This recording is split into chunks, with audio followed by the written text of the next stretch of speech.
alhamdulillah orang yang dijangkaunya itu hampir ribuan, bahkan hampir 10.000 lebih. Nah, dari sana alhamdulillah tuh pembeli-pembeli itu datang ke kita, dan di sini kan kebetulan aku nyantumin WhatsApp.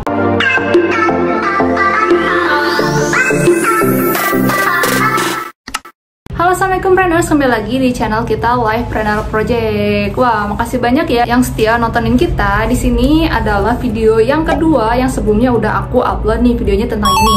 Masih tentang Q&A. Jadi buat teman-teman yang baru mampir, jangan lupa tonton video yang sebelumnya ya, biar videonya itu nyambung, karena ini adalah pertanyaan-pertanyaan yang diajukan oleh subscriber dan teman-teman dropshipper kita. Bagaimana caranya jualan di Facebook Marketplace? Pertanyaan yang mungkin kira-kira teman-teman preneurs juga merasa, oh ini kira-kira gimana ya jawabannya? Ini kira-kira gimana? Nah, di sini kita akan kupas tuntas di sesi tentang Q&A. Nah, kita lanjut ke pertanyaan selanjutnya ya. Masih berhubungan dengan pertanyaan yang sebelumnya yang ditanyakan oleh Kak Muhammad Irfan Nur Wahid. Pertanyaan kebetulan di bawahnya juga ada yang bertanya tentang Facebook Marketplace. Ada Kak Made Wisnu. Kak, kalau fanpage itu kan harus cari pengikut ya. Lah, pengikut aku dikit, gimana itu?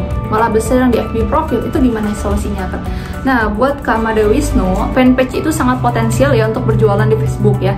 Karena sebelumnya udah dijelasin secara detail di video yang kakak tanyain itu, tapi mungkin ada sesuatu yang mengganjal dari Kak Made Wisnu. Untuk jualan di Facebook fanpage itu tentunya lebih mudah dibanding jualan di Facebook profil. Kalau Facebook Marketplace kan itu udah biasa banget kan, udah jadi pasarnya kita berjualan itu di situ gitu kan. Tapi kalau dibandingin sama fanpage dan juga Facebook profil yang tadi ditanyain oleh Kak Made Wisnu, meskipun kita nggak punya pengikut atau akun fanpage kita itu baru, tapi postingan kita itu udah bisa menjangkau loh, menjangkau pengikut-pengikut kita yang sebelumnya itu nggak tahu kita. Caranya gimana? Caranya nih, misalnya teman-teman itu upload di fanpage salah satu produk, kemudian klik nih tombol yang bagikan ke grup-grup jualan. Nah, dari sana udah ada tulisan nih berapa orang yang dijangkau, itu ada di paling bawah. Nah, kalau kita jualan di Facebook profil, sasarannya cuma teman-teman kita aja, yang nge-add kita aja, yang kita konfirmasi aja. Tapi kalau Facebook fanpage udah ada nih secara jelas banget di bawahnya titik-titik orang yang dijangkau. Oh, berarti postingan aku itu udah ada yang melihat gitu kan. Nah, bisa jadi dari sana adalah orang-orang yang mengikuti kita, ngelihat fanpage kita, kemudian mengikuti. Nah, dari sana udah secara organik dari akun-akun Facebook, para calon pembeli itu yang tertarik ngelihat akun fanpage kita, kemudian mengikuti dan order. Caranya buat Kak Made Wisnu dan juga preneurs, silahkan sering-sering upload jualannya, deskripsinya secara lengkap, kemudian klik bagikan, share juga ke akun-akun jualan yang preneurs udah masuk di dalamnya gitu kan. Itu adalah sumber magnet orang-orang tuh bisa ngelihat akun fanpage kita, bahkan mengikuti. Selain itu juga fanpage ini adalah lahan untuk kita nge-ads atau ngiklan produk jualan kita. Sebagai contoh nih, kita nge-ads itu alhamdulillah orang yang dijangkaunya itu hampir ribuan, bahkan hampir 10.000 lebih. Nah, dari sana alhamdulillah tuh pembeli-pembeli itu datang ke kita, dan di sini kan kebetulan aku nyantumin WhatsApp. Masuk ke WhatsApp, apakah masih ada? Oh, order, alhamdulillah. Sana datanglah pembeli ke kita.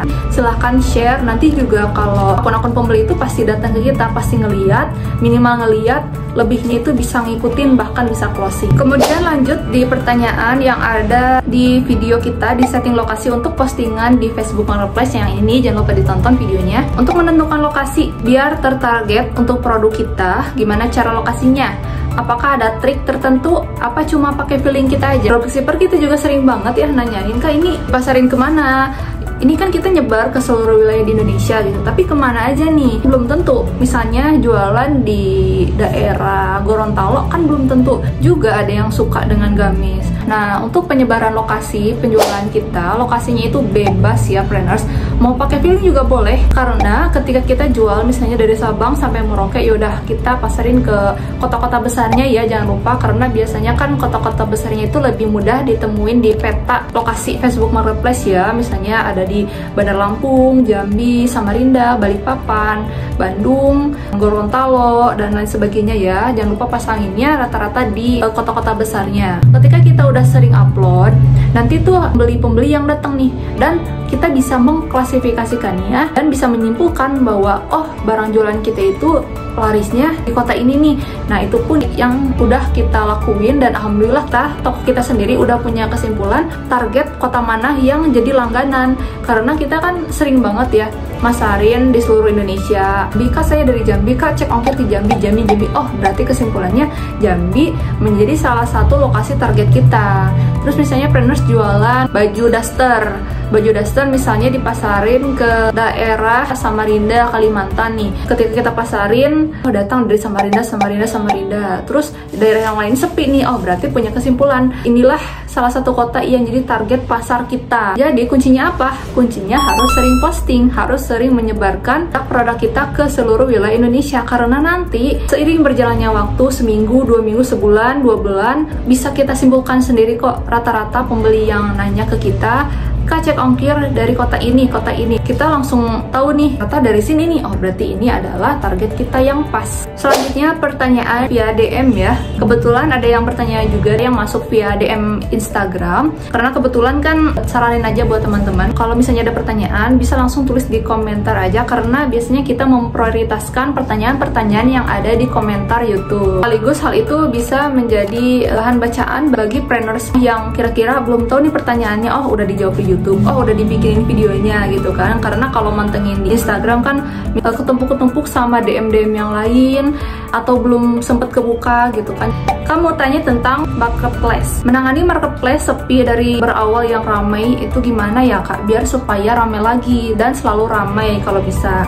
Ada sarankah? Dan ini ada juga VN, apakah harus dihapus semua postingannya? Di samping sebelumnya juga udah sering rajin upload dan sebagainya, ada trik khusus nggak? Itu dia Preneurs, untuk membuat kita banjir orderan di Facebook Marketplace itu butuh usaha ya. Semua penjualan, semua dagangan, semua para pebisnis, para profesi lainnya juga untuk mencapai sesuatu yang diinginkan itu perlu usaha dulu, termasuk Preneurs dan juga kita jualan di Facebook Marketplace butuh usaha. Antaranya udah sering upload, udah nih Kak Ari bilang udah sering upload gitu, bertanya apa harus dihapus. Nah ini jangan pernah menghapus postingan di Facebook Marketplace ya Preneurs, karena itu capek banget. Kita udah jualan hampir setahun gitu di Facebook Marketplace, kan gak mungkin kita mau menghapus semua dari awal sampai akhir, itu kan capek banget, buang-buang waktu. Daripada ngapus mending kita upload terus gitu kan. Bisa jadi itu salah satu postingan yang dilihat dan yang ditanyakan atau bahkan dibeli sama calon customer. Udah sering upload Kak, nah kira-kira Kak Ari ini sehari uploadnya udah berapa kali gitu kan, berapa kali postingan, apa cuma 1, 2, 3 satu hari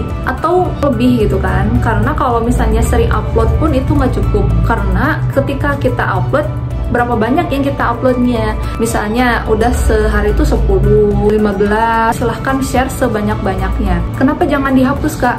Yang pertama itu capek banget, ngebuang-buang waktu, dan yang kedua bisa jadi nih postingan kita di tahun yang lalu itu bisa jadi ditanya di tahun ini. Hah, itu serius Kak, emang bener, itu bener banget, dan kita mengalaminya sendiri. Kita posting 2 tahun yang lalu kita tuh jualan, fokus di jualan baju koko, dan sekarang ternyata masih ada aja nih, aku sertain ya buktinya. Ada yang nanya baju koko. Nah, aku inget banget, aku jual tahun 2020 pada masa pandemi. Oh, ternyata ada yang nanya juga nih. Nah, itu dia manfaatnya. Kita jangan pernah menghapus postingan di Facebook Marketplace. Saran lainnya, mungkin Kak Ari udah tahu atau belum, tapi kalau misalnya belum nih, kita langsung kasih tahu aja. Facebook Marketplace itu, kalau misalnya kita mau upload barang, ada tindakan cepat. Nah, ini dia. Trik ini udah kita bahas di video sebelum-sebelumnya, bahkan di video pertama kita. Cara menaikkan produk supaya lebih cepat dilihat. Yang ini nih videonya adalah salah satu tombol yang mujarab ya, karena itu bisa mendatangkan pembeli-pembeli kita. Adalah tombol tindakan cepat, bisa langsung diklik aja ya. Di sini ada hapus dan tawarkan ulang, perbarui, dan juga ada tawarkan ulang. Nah, ini adalah tombol-tombol yang berfungsi untuk menawarkan ulang postingan-postingan kita yang udah lama. Jadi itu kenapa kita nggak boleh menghapus postingan yang udah lama, karena Facebook sendiri udah menyediakan fitur supaya produk-produk kita, jualan-jualan kita yang sebelumnya itu bisa dinaikkan secara cepat gitu. Aku langsung contohin aja ya. Ini adalah akun Facebook Marketplace aku. Aku mau langsung klik tindakan cepat, hapus dan tawarkan ulang ya. Nah, ini ada 2 karena sebelumnya juga waktu pagi-pagi aku udah hapus dan tawarkan ulang ya. Jadi sisanya yang ini tinggal 2, langsung aja pilih semua. Kemudian perbarui. Nah kan, ini udah banyak banget. Ini adalah postingan-postingan aku, inget banget ini. Apalagi ini kerudung. Ini kerudung aku tawarinnya akhir 2020 coba. Sekarang udah 2022. Nah, jadi dengan baik hatinya Facebook itu udah menyediakan fitur untuk menaikkan produk kita. Nah, langsung aja, ini kan banyak banget ya, lihat. Jadi Preneurs gak usah hapus satu-satu, capek banget. Atau gak usah naikin satu-satu, gak usah. Ini baik hati banget lah Facebook Marketplace itu. Nah, banyak banget kan, langsung aja secara otomatis kita pilih semua dan perbarui. Teman-teman bisa lihat ada 150 tawaran yang dipilih. Wah, itu luar biasa banget kan, secara bersamaan dalam satu klik Facebook itu udah ngebus postingan-postingan kita sebelumnya yang udah tenggelam banget. Langsung aja klik perbarui. Nah, seperti itu ya Preneurs, jadi itu gampang banget. Untuk masalah kayak ini kapan ramenya, kayak ini kok aku nggak dadaran terus, semuanya itu emang butuh proses ya. Tapi Preneurs itu harus yakin jualannya juga jangan setengah-setengah gitu. Kalau misalnya Preneurs fokus di Facebook Marketplace karena emang lebih mujarab lah dibanding e-commerce yang emang kadang perang harga. Apalagi kalau tokonya baru nih, kadang masih susah. Tapi kalau Facebook Marketplace, sebaru-barunya Preneurs jualan, baru nyemplung gitu kan istilahnya di Facebook Marketplace, gampang banget untuk nyari pembeli itu, insya Allah lebih gampang lah dibanding e-commerce yang lain. Jadi jangan lupa untuk sering upload. Nah, kalau udah sering, banyak sih uploadnya, jangan 1-2 udah, besoknya enggak, 1 minggu enggak gitu kan. Kalau mau banjir orderan, silakan 1 hari uploadnya itu 5 pagi, 5 siang, 5 sore. Apa itu bikin capek? Enggak. Jadi karena Preneurs udah ngatur, bahkan itu adalah tips yang kita selalu maksimalkan tiap hari, itu kan nggak terlalu capek, tinggal posting gitu kan. Dan jangan lupa diperhatikan untuk duplikat dari gambar yang sebelumnya kita udah upload, jangan sampai sama. Nah, kalau misalnya sama, gimana sih cara mengatasinya? Yang ini videonya. Nah, itu kan banyak banget tips-tips yang kita udah bikin videonya. Jangan lupa Preneurs juga rajin-rajin nontonin video kita, karena insya Allah itu bermanfaat banget. Jadi itu dia ya untuk di video ini. Yang pertama, bagaimana cara jualan di Facebook fanpage yang masih 0 pengikut. Silahkan Preneurs sering-sering upload juga, sering-sering bagikan ke grup-grup jualan. Insya Allah itu ada beberapa orang dijangkau dan itu bisa jadi pengikut. Dan juga pertanyaan dari Kak Ari di DM gitu kan, mana cara biar orderan kita rame, apa perlu dihapus gitu kan. Di samping udah sering upload nih, jangan pernah dihapus ya. Silahkan cari tombol mujarab yang ada di Facebook Marketplace. Nah, itu dia, semoga tips-tips ini bisa teman-teman terapin dan juga bisa berhasil gitu kan. Aku juga doain buat teman-teman Preneurs biar makin lancar, makin ramai orderannya. Karena alhamdulillah nih, jangan sampai kendor semangatnya, jangan sampai lemes postingannya, karena itu sangat berpengaruh ya. Terima kasih banyak buat Preneurs yang udah nonton dari awal sampai akhir. Aku senang banget bisa berbagi ilmu yang aku tahu buat kalian semua, dan semoga jawaban ini menjawab kegelisahan yang Preneurs rasain. Atau masih ada nih udeg-udeg, langsung aja tulis di kolom komentar, insya Allah kita langsung balas, ataupun kita jawabnya itu video langsung gitu kan. Subscribe video ini, kemudian share ke teman-teman kalian, semoga bisa merasakan manfaatnya juga. Wassalamualaikum warahmatullahi wabarakatuh.